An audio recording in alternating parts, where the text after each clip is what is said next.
আর আগের সরকার আমরা আসিলাম, ভালো আসিলাম। বাঁচি থাকতে আর সুখ হবে না, মরার পরে যদি আল্লাহ সুখ করে আমার।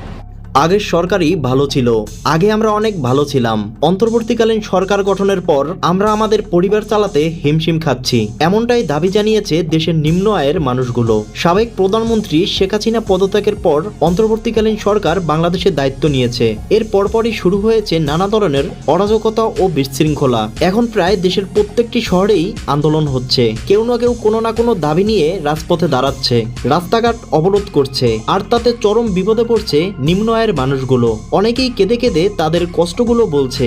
আগে ভালো ছিলাম আমরা, অনেক দুই মুঠো ভাত নিয়ে সংসার করে দুধ ভাতে খাইতাম। সবাই এই সবকিছুর জন্য দোষ দিচ্ছে সমন্বয়কদের। তাদের নির্দেশেই একের পর এক দুর্ঘটনা ঘটছে, যাকে পাচ্ছে তাদের নামে মামলা, হামলা, পদত্যাগ ইত্যাদি করছে। এই সবকিছুর পিছনে সমন্বয়কদের হাত রয়েছে। এছাড়াও আশেপাশে তাকালে দেখা যায় শিক্ষা প্রতিষ্ঠানগুলোতে হচ্ছে অনিয়ম। প্রিয় দর্শক, নিম্ন আয়ের মানুষগুলোর কষ্ট আপনি কিরকম দেখছেন জানিয়ে দিন কমেন্ট বক্সে।